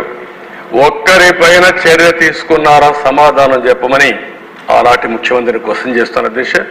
నేను ఈ విషయాలు ఆయన ఉండుంటే మొత్తం అతనికి కనీసం రియలైజేషన్ రావాలనుకున్నా వస్తుందో తెలియదు, కానీ వాస్తవాలు ఆలోచించుకునే పరిస్థితి వచ్చేది. నెక్స్ట్ అధ్యక్ష, ఎస్సీ ఎస్టీల పైన దౌడలు మీరు చూస్తే ఎస్సీల పైన 10,377 క్రైమ్స్ జరిగాయి. ఎస్టీల పైన 1728, 192, 58 మంది చనిపోయారు. కిడ్నాప్స్ పెరిగాయి, హర్ట్ కేసు పెరిగాయి. మొత్తం 7,553 అదర్ కేసెస్ వాళ్ళ మీద జరిగాయి. ఎస్టీలు 1992. మహిళల పైన దేశ ఎన్ని కేసులు మీరు చూడండి, 89,875, మర్డర్సే 227, కిడ్నాప్స్ కానీ అబ్డక్షన్ కానీ 2,850, harassment 42,987, outraging modesty 27,000, dowry హెరాస్మెంట్లు 5,000. ఎప్పుడు పవన్ కళ్యాణ్ గారు చెప్తా ఉంటారు 30,000 మంది మహిళలు ఈ రాష్ట్రం నుంచి మిస్ అయ్యారు, ఆ మిస్సింగ్ కేసెస్ ఉన్నాయని. అవి అదనంగా ఉండే పరిస్థితి వస్తూ ఉంది. ఇలాంటివి చాలా దారుణాలు జరిగాయి. నెక్స్ట్ ఎన్సీఆర్బీలో నెంబర్ 1 ఉన్నాం. ఇవి ప్యాథటిక్ ఇష్యూస్. నేను అడుగుతున్న లా అండ్ ఆర్డర్ మీరు అందరూ కూడా ఆలోచించుకోవాలి. ఆ రైల్వే ట్రాక్ చూసిన తర్వాత దీనికంటే ఘోరమైన సంఘటనలు ఇంకేముంటాయి ప్రపంచంలో? ఏంటి అతను చేసింది? అబ్దుల్ సలాం చేసిన తప్పు, దొంగతనం చేశాడని ఒక నెపం వేసి వేధించి ఇంకా బతకలేమనే పరిస్థితికి వచ్చి పిల్లల్ని కట్టేసి రైల్వే ట్రాక్కి, భార్యని రైల్వే ట్రాక్ కట్టేసి ఆత్మహత్య చేసుకున్నాడు. బలవంతపు మరణానికి కూడా ఒక హద్దు ఉంటుంది. ఎంత డిటర్మిన్ చేసుకున్నారో మీరు గుర్తుపెట్టుకోవాల్సిన అవసరం ఉంది. అలాంటి ఘోరాలు జరిగాయి ఈ రాష్ట్రంలో. పల్నాడు జిల్లాలో ఎంత ఇదంటే ఇబ్రహీం మసీదును కాపాడాలన్నాడు. ఆ మసీదును కాపాడాలంటే అతను చంపేశారు. ఇంకొక పక్క పలమనేరు బాగా చదువుకోవాలని మిస్బా ఫాతిమా పోటీలో బాగా ఉండాలి, బాగా చదువుకోవాలంటే ఆ అమ్మాయికి ఫస్ట్ ర్యాంక్ రావడం ఇష్టం లేని వైసీపీ నాయకులు ఆ అమ్మాయిని వేధించడం మొదలుపెట్టారు. అప్పుడు ఆ అమ్మాయి మనసు విరక్తి చెంది ఆత్మహత్య చేసుకుని ఒక లెటర్ రాసింది.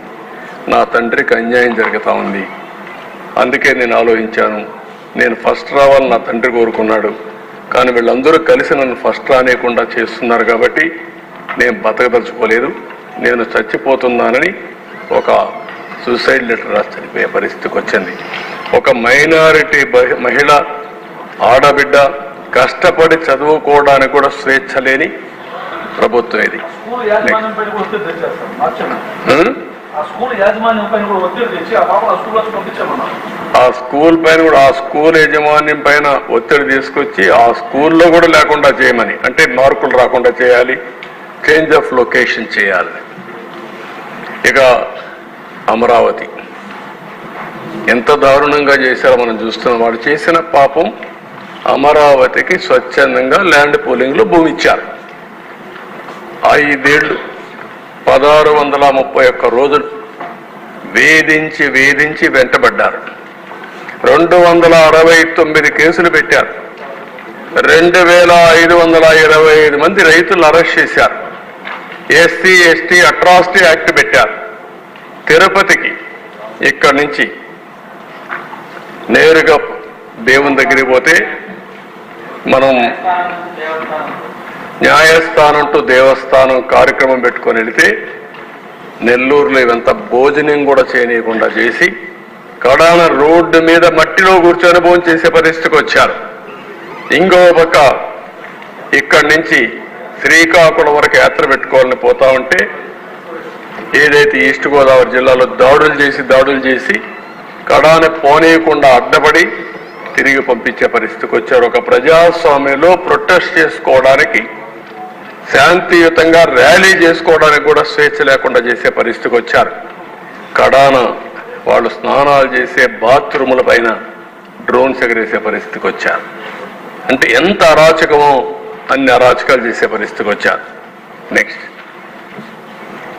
ఇక ఆనాటి ముఖ్యమంత్రి పోతే ఈ సీన్ పరదాలు, ఆకాశంలో పోయినా హెలికాప్టర్లు చెట్లు నరికేయడం, గృహ నిర్బంధాలు, అందరూ బాధితులే దీంట్లో.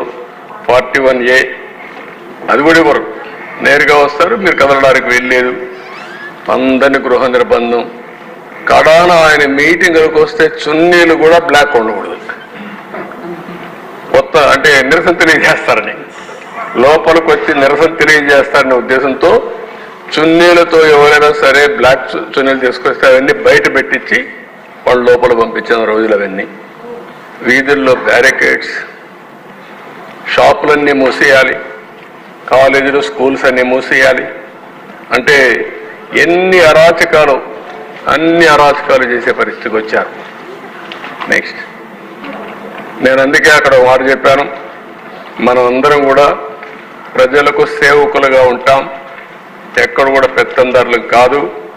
మనం ఏమాత్రం కూడా ప్రతి ఒక్క ఎమ్మెల్యే మంత్రి అందరం గుర్తుపెట్టుకోవాల్సింది, ఎంత సింపుల్గా ఉంటే ప్రజలు మనల్ని అంత ఆదరిస్తారు. వాళ్ళు అలాంటి పాలన చూశారు. ఈరోజు మిమ్మల్ని అందరినీ కోరుతున్నాం, ఎక్కడ కూడా ఒక చిన్న చెడ్డ పేరు రాకుండా ఉండవలసిన బాధ్యత మనందరి పైన ఉందని చెప్పి కూడా నేను మీకు తెలియజేస్తున్నా. ఇకపోతే ప్రత్యేకంగా దేవాలయాలపైన దాడులు. నేను నా జీవితంలో చాలా ప్రభుత్వాలు చూశాను, కానీ ఫస్ట్ టైం ఒక రహస్య అజెండా పెట్టుకొని దేవాలయాలపైన దాడులు చేశారు. అంతర్వేది లక్ష్మీ నరసింహస్వామి ఆలయంలో రథానికి నిప్పంటించారు. అది అంటించి కడాన కథలన్నీ చెప్పే పరిస్థితికి వచ్చారు. రామతీర్థం, రాముడి శిరస్సే ఎత్తేసే పరిస్థితికి వచ్చారు. విజయవాడ దుర్గమ్మ ఆలయంలో వెండి సింహాలు మాయమైపోయినాయి. మంత్రాలయంలో లక్ష్మీ నరసింహస్వామి ఆలయంలో నాగ శిరస్సు దెబ్బతినింది. నెల్లూరు జిల్లాలో వెంకటగిరిలో 50 కిలోల పురాతన నంది విగ్రహం చోరీ గురైంది. నెల్లూరు జిల్లాలో రేజర్ల మండలం శ్రీ నీలకంఠేశ్వర స్వామి ఆలయంలో నంది రాతి విగ్రహం చోరీకి గురైంది. విజయవాడలో సీతాదేవి, శ్రీరాముడు, సుబ్రహ్మణ్య స్వామి విగ్రహాలు ధ్వంసం చేశారు. ఇవన్నీ కూడా మీరు చూస్తే ఒక్క మెసేజ్ ఒక్కప్పుడైనా ఇచ్చుంటే ఇలాంటి వచ్చేటి కాదు. మేము రామతీర్థంలో ఇది జరిగిందని ఫ్యాక్ట్ ఫైండింగ్ కోసం మేము వెళితే నా మీద, అచ్చెన్నాయుడు పైన, కళా వెంకట్రావు, అశోక్ అందరిపైన కేసులు పెట్టే పరిస్థితికి వచ్చారు. అంటే దేవాలయాలకు కూడా దెబ్బతీసే పరిస్థితి వచ్చారు. భక్తుల మనోభావాలు దెబ్బతీసే పరిస్థితికి వచ్చారు. కావాలని డెలిబరేట్గా చేశారనేది అందరూ ఆలోచన. నేను ఒకటే చెప్తున్నా, ఏ ప్రార్థనాలయానికి కూడా అపవాదు రాకుండా, అపచారం జరగకుండా కాపాడాల్సిన బాధ్యత ప్రభుత్వానికి. అది మసీదులు కావచ్చు, చర్చలు కావచ్చు, హిందూ దేవాలయాలు కావచ్చు, ప్రతి ఒక్క ప్రార్థనాలయాల్ని కాపాడడం మన బాధ్యత. అలాంటిది విస్మరించారు. నెక్స్ట్, ఇంకో పక్క ఎన్నికలు, మొత్తం హింసలు, దాడులు, తిరుపతి మొత్తం డూప్లికేట్ కార్డ్స్ అన్ని, గుర్తింపు కార్డు తయారు చేశారు, బోగస్ ఓట్లు వేశారు, 11 కేసులు బుక్ చేశారు, యాక్షన్ తీసుకోలేదు. మళ్ళీ కేంద్ర ఎన్నికల కమిషన్ ఐఏఎస్ ఆఫీసర్లపైన యాక్షన్ తీసుకునే పరిస్థితికి వచ్చింది. స్థానిక సంస్థలు మొత్తం ఎనానమస్ చేసుకున్నారు, మిగిలినట్టు కూడా ఎక్కడిక్కడ గుద్దుకునే పరిస్థితికి వచ్చారు. 122 జడ్పీటీసీలు, 2333 ఎంపీటీసీలు, వార్డు డివిజన్ల మున్సిపాలిటీలు 577 ఎనానమస్ అయిపోయినాయి. ఇవన్నీ చూసిన తర్వాత ఇంకా లాభం లేదని తెలుగుదేశం పార్టీ పోటీ నుంచి కూడా విరమించుకునే పరిస్థితికి వచ్చాం. నా జీవితంలో 45 సంవత్సరాలుగా ఫస్ట్ టైం ఎన్నికల్లో పోటీ చేయొద్దని చెప్పిన సందర్భం ఉందంటే అది మొన్న జరిగిన ఎన్నికలే. అంత అరాచకాలు జరిగాయి. ఇంకా కార్యకర్తలపైన కేసులు పెరిగిపోయిన ఉద్దేశంతో పోటీ నుంచి కూడా తప్పించుకునే పరిస్థితికి వచ్చి తప్పుకోమని చెప్పే పరిస్థితికి వచ్చాం. నెక్స్ట్, ఇకపోతే ఎన్నికల కమిషన్ నిమ్మగడ్డ రమేష్ కుమార్ కడాన ఆయన మీద దాడి చేస్తా ఉంటే కుటుంబానికి కూడా రక్షణ లేకపోతే కేంద్రాన్ని అడిగి సెక్యూరిటీ తెప్పించుకున్న పరిస్థితి. ఒక స్వేచ్ఛగా ఎన్నికలు కండక్ట్ చేయవలసిన ఎన్నికల కమిషన్కే రక్షణ లేదంటే ఇంక ఈ రాష్ట్రంలో ఓటర్ ఏ విధంగా ఉంటారు, పోటీ చేసిన అభ్యర్థులు ఏ విధంగా ఉంటారు మనం ఆలోచించుకోవాల్సిన అవసరం ఉంది. ఏపీపీఎస్సీ చైర్మన్ కూడా అదే పరిస్థితి. నెక్స్ట్, ఇది ఊ కిల్డ్ బాబాయ్, ఇప్పుడు కూడా అర్థం కాని విషయం, తొందరలో రావాలి. ఇది ఒక్కసారి మీ డయాగ్రామ్ చూస్తే ఆయన ఉంటే, ఆనాటి ముఖ్యమంత్రి ఉంటే ఆయనకు అర్థమయ్యేది. మీరు ఇక్కడ చూడండి, ఫస్ట్ హార్ట్ అటాక్ సాక్షి మీడియా. మీకే ఎందుకు తెలిసింది ఫస్ట్? అంటే హార్ట్ అటాక్ అని ఎందుకు తప్పు చెప్పారు? అది అయిన తర్వాత నారాసుర రక్త చరిత్ర అవన్నీ అయినాయి. ఎంపీ, లోకల్ ఎంపీ, క్లియర్గా పోలీస్ నాట్ రిక్వైర్డ్. తర్వాత గంగిరెడ్డి ఆనాటి ముఖ్యమంత్రి మామ వాళ్ళ హాస్పిటల్లో సిబ్బందిని తీసుకెళ్ళి కుట్లన్నీ వేశారు. కుట్లు కట్టి మొత్తం క్లీన్ చేసి రూములంతా బ్లడ్ అంతా క్లీన్ చేసే పరిస్థితికి వచ్చారు. ఫ్రీజర్ తీసుకొచ్చారు, దాంట్లో కూడా పెట్టి అంత్యక్రియలు తీసిపోయే పరిస్థితికి వచ్చారు. ఆయన రోడ్ జర్నీలో వచ్చాడు, కోర్టుకు పోయాడు, గ్యాగ్ ఆర్డర్ తీసుకొచ్చాడు. ఆనాటి సునీత కూడా నమ్మించే పరిస్థితి తీసుకొచ్చారు. నమ్మి పూర్తిగా సహకరించి తర్వాత అర్థం చేసుకొని ఇప్పుడు పోరాడే పరిస్థితికి వచ్చారు. తర్వాత ముందు డిమాండ్ చేశారు సిబిఐ ఎంక్వైరీ కావాలని, మళ్ళా వద్దని బిడ్డ చెప్పే పరిస్థితికి వచ్చారు. లోకల్ పోలీసు కూడా ఎలాంటి యాక్షన్ తీసుకోలేని పరిస్థితికి వచ్చారు. కేసు అగైన్స్ సిబిఐ ఆఫీసర్ పైన పెట్టారు. అక్కడ సిఐ ఎవరినైతే సస్పెండ్ చేశామో ఆ కేసులో అతను సస్పెన్షన్ నుంచి రివోక్ చేశారు. ఇంకొక పక్కన ఎంపీ కర్నూలులో ఉన్నప్పుడు అరెస్ట్ చేయడానికి వస్తే అరెస్ట్ చేయకుండా లా అండ్ ఆర్డర్ వస్తుందని ప్రొటెక్ట్ చేసి తర్వాత కోర్టులో బెయిల్ వచ్చే వరకు కొనసాగించే పరిస్థితికి వచ్చారు. అంటే ఒక ముఖ్యమంత్రి, ఆనాటి ముఖ్యమంత్రి సొంత బాబాయికి ఈ మార్గ చేయగలిగితే ఈ రాష్ట్రంలో లా అండ్ ఆర్డర్ ఎక్కడుందో మనందరం ప్రశ్నించుకోవాల్సిన అవసరం ఉంది. అది చాలా సీరియస్ విషయం నా అభిప్రాయం. ఇది ఒక కేస్ స్టడీ. నెక్స్ట్, కోడికత్తి డ్రామా, గులకరాయి డ్రామా. మొన్న ఎలక్షన్లో కూడా భయపడ్డాం. నాకు ఒక అనుమానం ఉండేది, మళ్ళా ఏదైనా చేసి ఆ సానుభూతితో ఎలక్షన్లో గెలవాలని ప్రయత్నం చేస్తాను కూడా ఆలోచించాం. ఇది నేను వాస్తవం చెప్తున్నా. ఎందుకంటే దుర్మార్గులు ఇలాంటి డ్రామాలు ఆడుతూ ఉంటే ఆ డ్రామాలకు ప్రజాస్వామ్యం బలైపోయే పరిస్థితి వస్తుంది. ఇవన్నీ ఎందుకు నేను చెప్తున్నా పదే పదే అంటే ప్రజలకు తెలియాల్సిన అవసరం ఉంది. ఆ గులకరాయి డ్రామాలో చిన్న కుర్రాడు, ఏమీ తెలియని కుర్రాడు, డబ్బులు తెచ్చారు, రమ్మన్నారు, వచ్చాడు, వెళ్ళిపోయాడు. వాడి మీద కేసులు పెట్టి ఇవన్నీ కూడా ఒక పద్ధతి లేని రాజకీయం చేసి ఇష్టానుసారంగా చేసే పరిస్థితికి వచ్చారు. నెక్స్ట్ ఇదన్నింటికంటే మేజర్ సమస్య. దేశంలో ఎక్కడ గంజాయి దొరికినా దానికి ఎక్కడ లింక్స్ ఉన్నాయంటే కేర్ ఆఫ్ ఆంధ్రప్రదేశ్ అనే పరిస్థితికి వచ్చారు. రాష్ట్రంలో మారుమూల ఏ గ్రామానికి పోయినా గంజాయి దొరికే పరిస్థితి వచ్చింది. గంజాయి అవుట్లెట్ లేని విలేజ్ కానీ లేకపోతే టౌన్ కానీ గల్లీ కానీ లేని పరిస్థితికి వచ్చింది. ఈరోజు దీనిపైన మనం చూస్తూ ఉంటే ఏదైనా మనం కంట్రోల్ చేయగలుగుతాం, కానీ ఇలాంటి డ్రగ్స్కు అలవాటు పడిపోయిన వాళ్ళని మళ్ళా మామూలు చేయడం చాలా కష్టం. డీ అడిక్షన్ కానీ చాలా ఎఫర్ట్ పెట్టాల్సి వస్తుంది. ఒక్కరోజు నేను అడుగుతున్న ఆనాటి ముఖ్యమంత్రిని, ఒక్కరోజు సమీక్ష చేశారా ఈ విషయాన్ని? ఈరోజు ఈ ప్రభుత్వం చాలా స్పష్టంగా చెప్పాం. ఒక సబ్ కమిటీ వేసాం, కేబినెట్ సబ్ కమిటీ వేసాం, ఒక అఫీషియల్ కమిటీ వేసాం, తెలంగాణ కూడా హామీ ఇచ్చాం జాయింట్గా పనిచేస్తామని.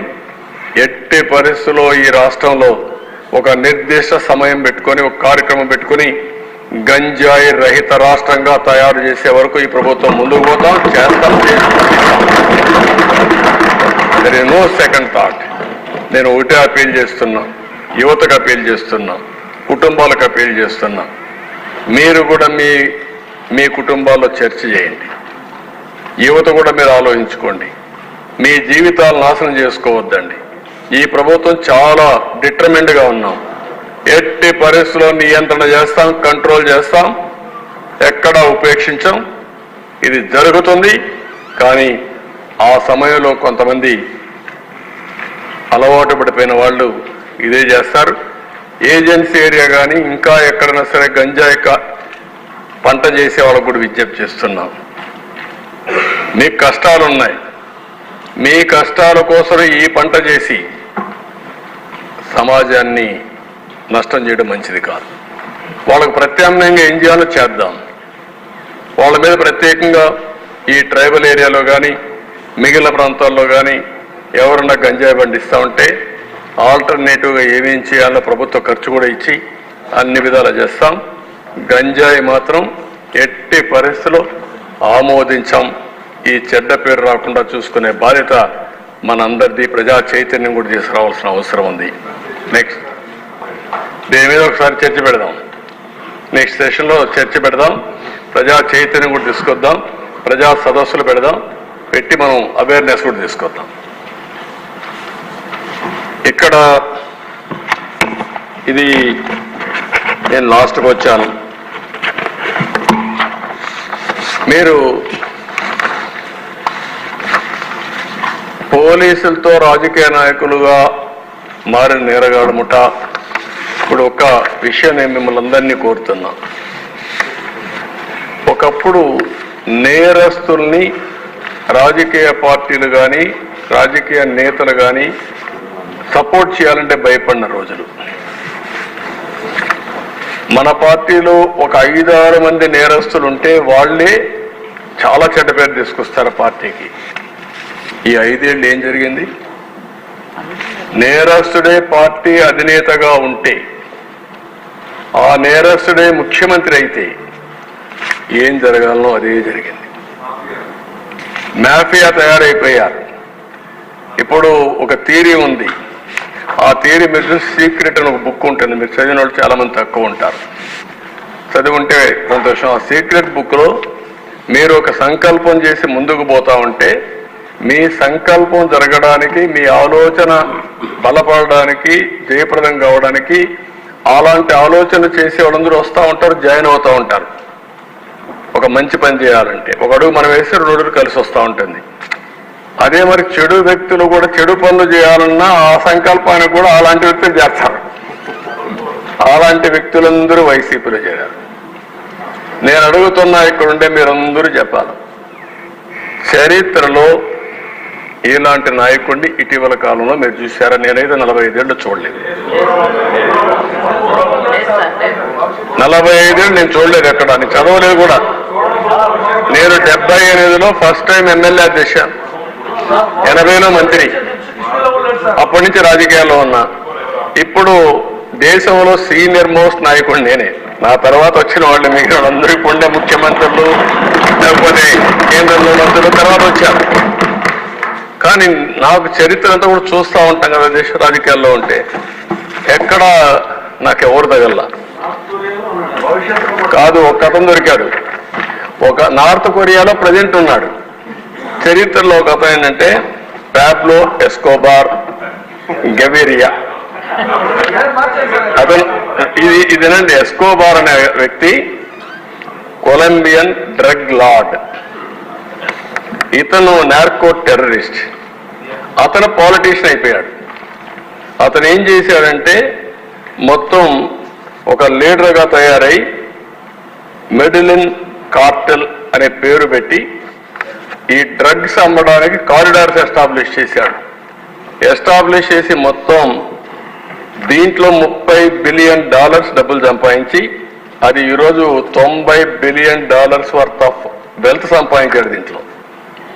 ఇది సంపాదించిన తర్వాత మీరు ఒకసారి చూస్తే 76లో అరెస్ట్ అయ్యాడు. 80లో number 1 and richest drug lord of the world. Drugs కూడా మీ ప్రపంచంలో రిచెస్ట్ ఫెలో కావచ్చు, వ్యాపారాలు చేసి కావచ్చు. కానీ ఇప్పుడు మాజీ ముఖ్యమంత్రి ఉద్దేశం ఏంటి? ఆయన కూడా అదే కావాలనుకున్నారు. ఆయన ఏమనుకున్నా అంటే టాటా, రిలయన్స్, అదానీ ఇలాంటి వాళ్ళు డబ్బులు ఉన్నాయి, వాళ్ళకంటే నేను ఎక్కువగా సంపాదించాలనేది ఆయన కోరిక. నేను అందుకే ఒక మాట చెప్పాను మీకు, కొంతమందికి నీడ్ ఉంటుంది, కొంతమందికి గ్రీడ్ ఉంటుంది, కొంతమందికి మేనియా ఉంటుంది, పిచ్చ ఉంటుంది. మెకనస్ గోల్డ్ అదే పిచ్చ. అలాంటి పిచ్చబట్టిన వాళ్ళు ఈ పనులు చేస్తారు. ఆ తర్వాత 82లో ఎంపీ అయ్యాడు, కొలంబియా పార్లమెంట్ ఎంపీ అయ్యాడు.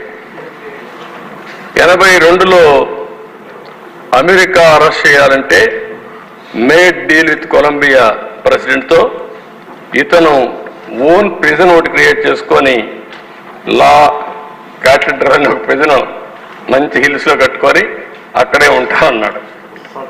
పెట్టారు. అక్కడిని తప్పించుకొని మళ్ళా వెళ్ళాడు. వెళ్ళిన తర్వాత 86లో ఈ killed minister of justice, Colombia minister law మినిస్టర్ని చంపేశాడు. అక్కడి నుంచి 85 సుప్రీంకోర్టు పైన అటాక్ చేశాడు. ప్యాలెస్ ఆఫ్ జస్టిస్ సీజ్ 107 మందిని ఇంక్లూడింగ్ 11 మంది జడ్జిని చెప్పారు. తగలబెట్టారు. నాకు తెలియదు, ఇవన్నీ చూడాలి. సినిమా కూడా ఉందంట, బాగుందా? అది చూడాలి ఇప్పుడు మీరందరూ కూడా, రాష్ట్ర ప్రజానికి మొత్తం చూడాలి. 89లో killed president for expelling Escobar from politics. ఒక ఆయన మాట్లాడాడు, ఇలాంటి వాళ్ళు ఉండకూడదు, వీళ్ళంతా కూడా డ్రగ్ వీళ్ళు ఉండకూడదని చెప్పిన నేరానికి అతను చంపేశారు. అంటే ఇంకొక పక్కన 89లో bomb DIS building bombing department అన్నమాట, సెక్యూరిటీ హెడ్ క్వార్టర్స్ ని పూర్తిగా 57 మంది ఉంటే వాళ్ళు కూడా చంపేసే పరిస్థితికి వచ్చారు. దగ్గర 2248 మంది ఇంజురీ అయ్యారు. అంటే నేను ఒక ఫ్లైట్ కూడా కాల్ చేశారు. నేను ఎందుకు ఈ విషయాలు చెప్తున్నానంటే, నిన్న కూడా రఘురామకృష్ణరాజు గారు ఒకటి అడిగారు, సార్ ఎట్లా ప్రజలు ఓట్లు వేశారు? ఈరోజు రాజకీయాలు ప్రజాస్వామ్యయుతంగా నీతి నిజాయితీగా చేయాల్సిన అవసరం ఉంది. నాకు అనుమానం లేదు, భారతదేశం 2047కి నెంబర్ 1గా కానీ నెంబర్ 2 కానీ ఉంటుంది. వికసిత్ భారత్ నరేంద్ర మోడీ గారు చెప్పే విషయం మనం గుర్తుపెట్టుకుంటే అనుమానమే లేదు. భారతీయులు మొత్తం ప్రపంచానికే నాయకత్వం ఇచ్చే శక్తి ఉంది సేవాభావంతో. ఇప్పుడు అమెరికాలో మీరు చూస్తే 2 పార్టీల్లో, ఒక పక్క ప్రెసిడెంట్ ఆఫ్ అమెరికా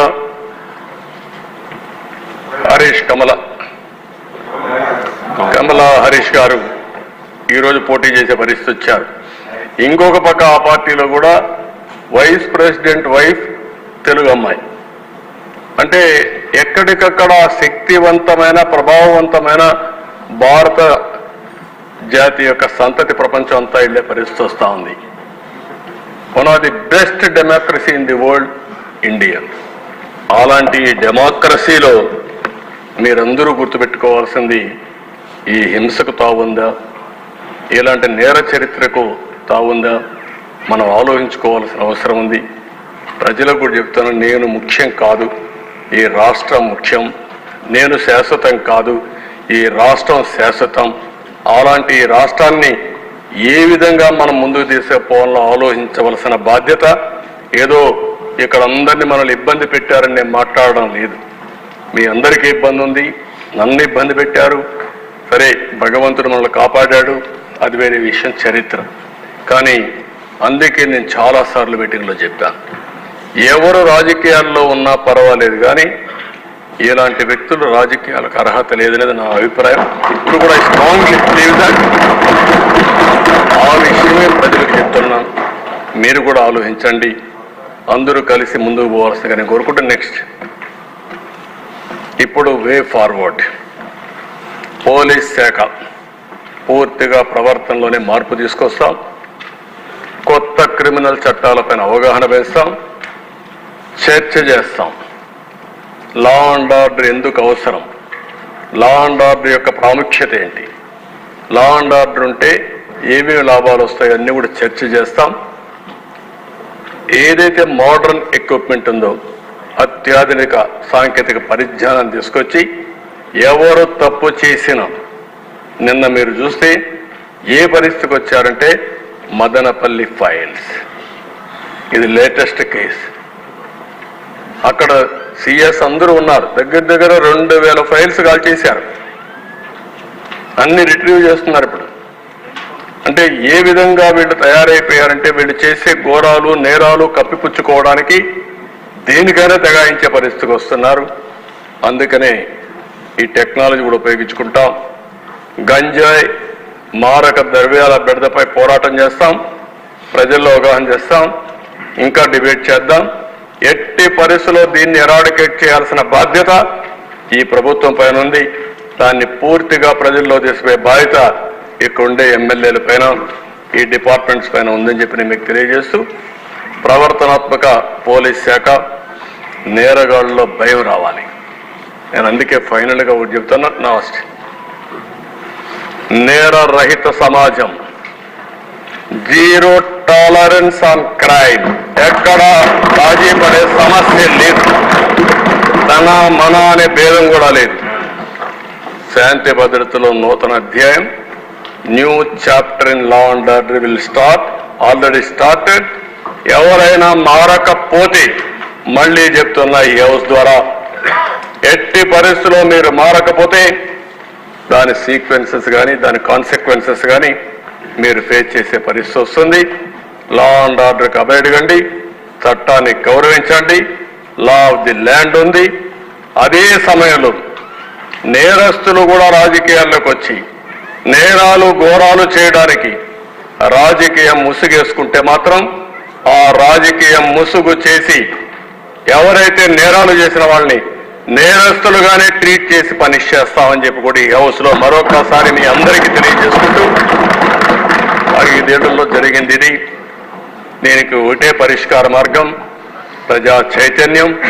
ఆ ప్రజా చైతన్యంతోనే ముందుకు పోయి ఒక ఆంధ్రప్రదేశ్ రాష్ట్రం పీస్ఫుల్ స్టేట్, ఒక డొసైల్గా ప్రతి ఒక్కరు కూడా ప్రపంచంలోనే తెలుగు జాతి, నేను ఎన్నోసార్లు చెప్పాను, నెంబర్ 1 కమ్యూనిటీగా చేసే అవకాశాలు ఉన్నాయని, దానికోసం ముందుకు పోతా అని చెప్పి తెలియజేసుకుంటూ, నేను చెప్పిన విషయాలన్నీ ప్రజలు ఆలోచించండి.